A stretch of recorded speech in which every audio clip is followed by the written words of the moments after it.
Welcome to the BJ Show. Let's rock and roll. Rock and roll. Come on, everybody. Let's lose control.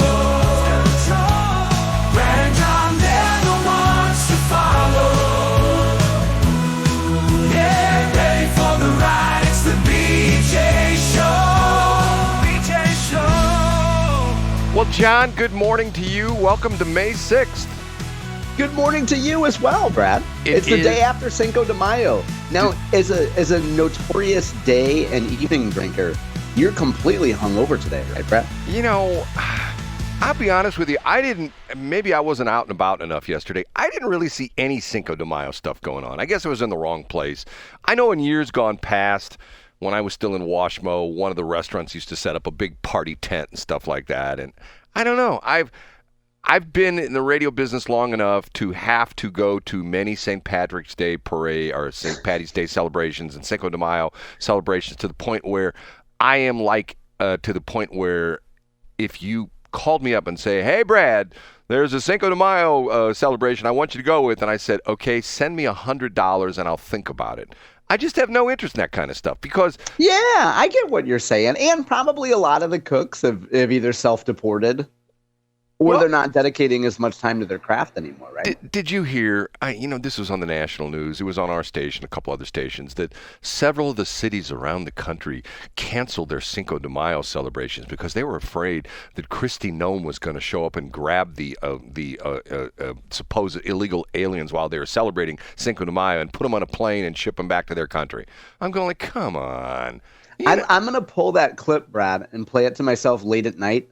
But I'm going to cut it off after you say, Kristi Noem came in and grabbed. Man. If you'd like a great Cinco de Mayo clip, you should go to Scott Fawn's TWMPDaily. He had State Representative Dane Deal on. And when the live cast opened up, Brad, they both had luchador Mexican wrestler masks on.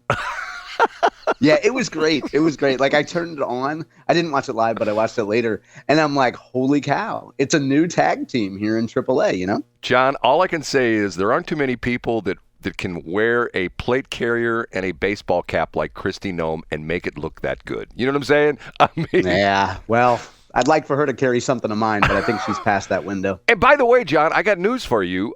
Sam Graves has teamed up with Dave Schatz. And they're John's laughing already. I'm sorry. I'm trying not to laugh. Go ahead. What are they doing, Brad? Sam Graves has teamed up with Dave Schatz, and Sam Graves is going to pass a law that you have to register your lawnmower with the EPA, and Dave Schatz is going to essentially tax you on your lawnmower, and only if you cut more than an acre of grass can you get your tax refund. But what you have to do is to get your tax refund, if you cut more than an acre of grass, you have to show a video of you cutting the grass, the entire video, and you have to send that to Department of Revenue every week in order to qualify for the refund. So there's our two great You got to be careful with these ideas. Pretty soon, Adam Schnelting's going to hear it, and he's going to pass a law that you can't drive that lawnmower more than 35 miles per hour in a residential area. If so, you got to move over to the right. Right, you've got to go on the lawn. If he wants to pass in the residential area, you have to go up on the lawn, so he's got all the traffic lanes so you can drive at 80 miles an hour through your neighborhood subdivision. Okay, John, and by the way, we have to talk about the Kirkwood sticker dude because Mark Cox has taken this 97.1, has taken this on. He's put his journalist hat back on, and he's taking this to a next level, and it's pretty interesting because I heard him talking about Can we touch on that in B Block? Let's get to that. Yes, I'd love to hear that. Yes, I heard him talking about this morning, and there is a very interesting angle to that he brought out, being a former news guy at Channel 4, and I think he's got a couple interesting points. And here we go again, John. Now, just to show everybody how magnanimous I am right now, magnanimous, let me try that again. You could listen right now to the lady on KLPW. What's her name again? John, you know her name. Diane Jones. I learned that from you, Brett. She's a sweet little old lady. And today I think she has the Lonedale Chamber of Commerce Deputy Director of Food Stamps on. So you could listen to that. You can listen to Kevy Kev. No, hold it. It's not Kevy Kev's turn. It's what's his name? Randy Rayleigh on KBDZ or KQDZ.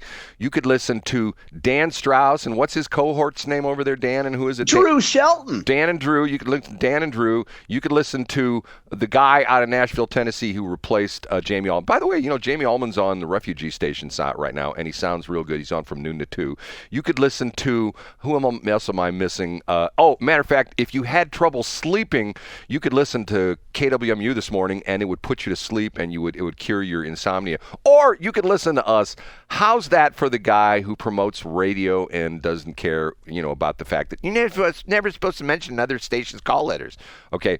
I'm breaking all the rules, John. And you know what? That rumble is Bob Hyland rolling over in his grave and J.C. Corcoran punching you in the face. Hold on a minute, John. One more thing. I don't know if you can hear this. Did you hear? See if you can hear this. Did you hear that? Yeah, you're crumpling up the rule book, I bet, Brad. No, that was me ripping the tag off my mattress. So I'm just breaking. Oh, yikes. But don't do it on your pillow or Mike Lindell's going to get you. You know who loves pillows? The people that are sleeping on important federal news in story number 3. Okay. We bring in this guy every morning to start off with John Combest. By the way, johncombest.com. And here we go. By the way, I have to ask you something about your website. Number 3, we bring in this guy. What's his name? I'm Casey Kasem. And he starts off with? In third place. I have a little bit of piece of feel-good news, Brad. I guess depending on what side of the taxpayer aisle you sit on, it's good news. Maybe it's devastating news. The headline from St. Louis Public Radio environment content creator Kate Grumke: Doge cuts take almost $500,000 from St. Louis nonprofit that teaches kids about nature. That's right. Taxpayers were subsidizing to the tune of more than $490,000 in grants, an Americorps program that gave money to a local operation called Gateway to the Great Outdoors. And they would take some proverbial inner city youth that might not ever get a chance to otherwise see a tree. There's a picture here. Some kids are looking at fall leaves on the ground. These kids might never get a chance to see a tree or a leaf. That's pretty sad. And Americorps had a program where these kids could go out and walk around and see the great outdoors. And taxpayers were only funding this to the tune of $490,000. But Brad, unfortunately, Americorps sent out a letter a little bit earlier, late last month.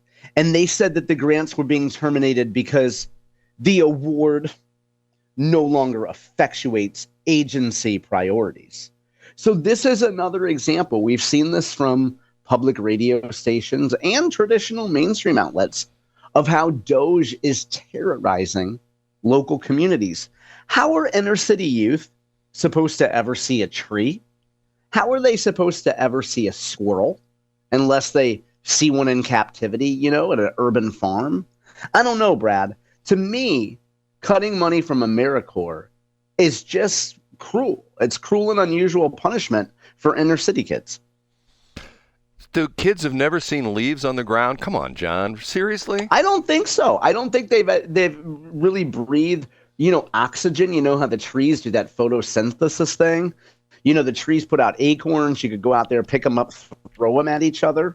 I just think that without Americorps, how would kids know what a tree is or what grass is or what a leaf is, or maybe what a skeeter is? And what site was that story on? Well, Brad, I'm glad you asked. That was on St. Louis Public Radio's website. That's brought to us by Kate Grumke. She's the environment content creator there. Okay. No comment. Ready for number 2? Up a notch to number 2. We have another story, Brad, courtesy of St. Louis Public Radio. This one hits a little bit closer to home, and this one's a little bit more practical. Because if you're St. Louis Public Radio, there's a chance that the people listening to your stories are not inner city youth. That's not the main focus of people in St. Louis. That's not the main demographic. But story number 2 touches the main demographic. Here's the headline. Talking about Queer Fight Club, the kickboxing class helping folks defend themselves. I don't know if you've been hip to what's been going on in society lately, Brad, but lately, quote, honest and open conversations about gender identity and sexuality have become increasingly politicized. But thankfully, there's some queer folks in the St. Louis area who are taking matters into their own hands. Front snap kick, punch, jab, knee to the groin. I'm just not just talking about how women off Newhall's Ferry Road used to treat Brad Hildebrand in the early 70s. I'm not describing a Steven Seagal movie. No, a real life fight club where you can learn to fight back against those people who are terrorizing the queer community. This is called Queer Fight Club. And it's by a human. It's organized and founded by a human named Mad Green, which was also a line in an EPMD song called Crossover. To get platinum and clock Mad Green was Eric Sermon's line there. Anyway, I digress. This individual named Mad Green, I believe, is a non-binary. They go by the pronouns they. And here's why they started this group. Because they also want to fight the stereotype that, quote, queer people are emotional sissies. Now, Brad, I don't think queer people are necessarily emotional sissies. And if I saw one beating up a heavy bag or delivering a roundhouse to a sparring partner, I would know that as a transphobe and a homophobe, I should totally split. I should run out of the grove. I shouldn't try to assault them for being a transgender. No. Now, Brad, you say, this doesn't seem like too much of a political story, John. Well, thankfully, the folks from St. Louis Public Radio have pointed out that in the modern era, these conversations are hard for transgender people to have, Brad. And I think you know the reason for that. Also, in a lead into story number 1 today, PBS recently did a national feature on Queer Fight Club. They say that the group's membership has increased over the past few months because of a recent feature on 9 PBS. Brad, don't you think it's strange that St. Louis Public Radio and PBS would be highlighting a queer group? That doesn't seem like them, does it? John, it's just totally out of character. I mean, I don't, Yeah, I don't understand why it would be. So thankfully, we've had a lot of stories recently about how the Trump administration has been terrorizing transgender people. And as an asterisk here, if you go to my website, I'd also point you to a story by the Associated Press. The venerated Associated Press highlights 2 guys in St. Louis who surprisingly cross-dress as men. A lot of times we think of cross-dressers as being men who dress up as women, but these are women who dress up as men, and how they've been discriminated against and housing, and how, unfortunately, the Trump administration and the Trump's HUD department is not taking their complaints and their cases seriously. So it's a really terrifying example of how the Trump administration is trampling on transgender rights. John, do you realize what this story has done? Do you realize that there's a graveyard in Los Angeles, actually in Hollywood, where Patrick Swayze is buried? And there's this whirring sound underneath the ground where Patrick Swayze is buried of Patrick spinning in his grave. Because you know why that is? Ooh, why is that? Do you know what the first rule of Fight Club is? Oh, don't talk about Fight Club. Don't talk about Fight Club. Was Patrick Swayze in that movie? Yeah, wasn't he? I'm pretty sure he was in it. It was a Brad Pitt movie. I didn't know Patrick Swayze was in it. No, I thought it was Ed Norton and Brad Pitt. No, I think Patrick Swayze was in that movie. We can look it up at break. Yeah, I didn't know. When I think of something spinning in Patrick Swayze, I think of him doing that chick in Ghost. Like, I never actually watched it, but I heard they had like a clay wheel or something, and then he starts working her over. I don't know. I never saw it. John, here we go. Okay, we ready for number 1? We sure are, Brad. The number 1. I did a little lead-in for you, Brad, because I know these are some of your favorite topics. We touched on St. Louis Public Radio in story number 3 and the terror of these Americorps cuts. We also touched on transgender rights with St. Louis Public Radio and PBS. Let's go down to Springfield today. Congressman Eric Burlison was on KSGF radio The Nick Reed show, Nick Reed Mornings. And he was talking about the Trump budget. Trump's team is calling it the skinny budget.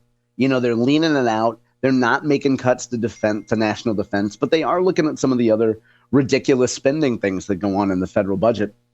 I wanted to point out to you, Brad, a comment from Eric Burlison here, because Nick Reed asked Congressman Burlison about NPR and PBS. And here's what Congressman Burlison has to say. The reason why Congress can go to the heads of NPR and PBS is because that's where we, and Burlison was talking about taxpayers, are sending money. I love this analogy that Burlison gives. I mean, when we're sending your dollars to compete against you, Nick, so sending your KSGF tax dollars to compete, to subsidize NPR and compete against you, the question is, we have a right to at least know what the content is or care and have some impact because it's your money. And Brad, I don't think, and all the times that you've been talking about public radio, I don't think you ever talked even about the competition aspect of that. Like, think about the fact that the government is spending money to compete against private industries. And now the government and those entities, I should say, those state-sponsored radio stations are complaining about the administration, that the administration funds to compete against the Brad Hildebrands, the Nick Reeds, the Mark Coxes, et cetera, et cetera. So I never really think about that irony, Brad, but isn't that just ridiculous? Well, John, I agree with that. And take it one step further, the not-for-profit radio stations, the God Squad operations and the PBS operations, or the NPR operations, do not pay the same licensing fees that the commercial stations pay. We have to pay a yearly use tax depending upon our market size and things like that. When we file an application, matter of fact, I just had to pay the FCC just last week for an application I filed for this very station.